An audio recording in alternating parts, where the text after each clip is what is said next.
With new head coach Mark Richt, the Miami Hurricanes are hopeful in becoming national championship contenders. Their last title was back in 2001. A student at the University of Miami attempted to jump from one ledge to another on the 5th floor of the communications building. All this occurred after an off-campus event. The story is still developing. The rumors have been cleared. Mark Richt has officially been named head coach for the Miami Hurricanes football team. Richt was previously head coach at the University of Georgia for 15 years, where he held a record of 145 wins and 2 SEC championships. Miami fans are expecting Richt to get this program back on its feet. With just a few practices left, the Miami Hurricanes are preparing for their upcoming bowl in El Paso, Texas. The Hurricanes will be facing Washington State this December 26th. For the first time in school history, season tickets for the men's basketball team at the Bank United Center are sold out. The University of Miami said it's the first time any Miami team has sold out of season tickets. Not even the national championship football and baseball team can make that claim. The way you dress can make a big impact on future employers, and the Topple Career Center wants to make sure young professionals at the University of Miami are dressed for success. Employees who work at fast food restaurants such as Chipotle and McDonald's are known for receiving a low income, but many CEOs of fast food restaurants support President Obama's proposal to raise the minimum wage, stating that their restaurants will be just fine. In order to participate for today's event, students were required to have a receipt of at least $5. Pablo Roman was a former Olympic weightlifter for the Cuban national team. He moved to Miami, Florida, and upon his arrival, Pablo continued his passion.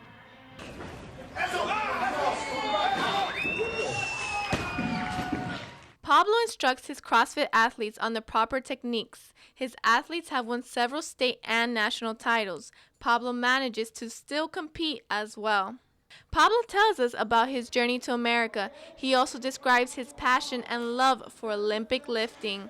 Opportunity to be part of the weightlifting Cuba team for like 7 years. I learned the sport when I was 12 years old. It was really hard to make it to the Cuba team, so I had to train really hard. Had the opportunity to represent Cuba like in 8 international competition as a junior, including 2 world championships.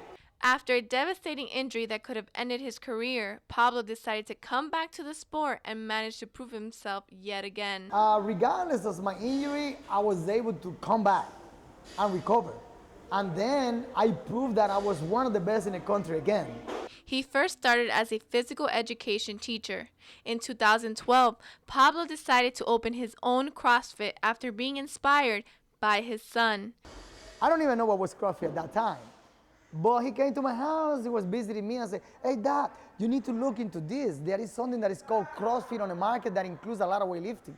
Despite the obstacles Pablo has faced to get to this country, he has managed to open his own business, which is still thriving. His business has allowed him to continue his career in health and fitness. Pablo is currently the head coach of the Olympic weightlifting class at both of his CrossFit locations. CrossFit coach at Pablo's gym discusses what it's like to work with him. My business partner, which is one aspect, and he's also a mentor to me in the Olympic lifting and in life. I guess the business is succeeding right now because of love and passion. Reporting for UMTV, I'm Jasmen Rocha. Good morning, Hurricanes. Welcome to this edition of Newsbreak. It's Thursday, October 22nd. I'm your host, Jasmen Rocha, with 90 seconds to bring the latest in sports news on campus and around South Florida to you.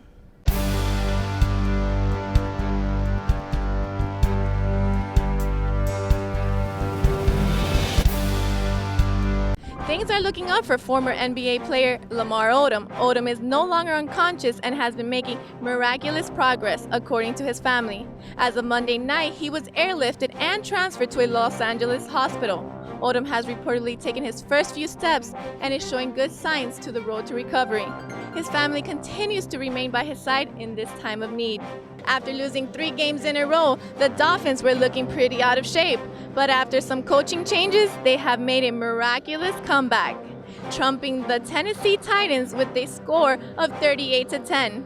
New head coach Dan Campbell has been praised for keeping the team motivated and keeping both defense and offense up to par. With 10 games remaining in the season, the Dolphins have been given a second chance to prove that they've still got it. Their next game is against the Houston Texans on Sunday. The Miami Hurricanes beat the Virginia Tech Hokies 30-20 this past Saturday. Outstanding performances by wide receiver Rashawn Scott and cornerback Artie Burns helped seal the victory for the Canes. Rashawn Scott scored 2 touchdowns, while Burns had a career high of 2 interceptions, earning him the title ACC Defense Back of the Week. The team is undefeated at home this season and looks to gain another victory as they face the Clemson Tigers this Saturday at Sun Life Stadium. That's all for today's news break. Be sure to like us on Facebook at UMTV Newsbreak and follow us on Twitter at UM_TV. Tune in tomorrow for another episode of Newsbreak. I'm Jasmen Rocha. Have a great day, Hurricanes.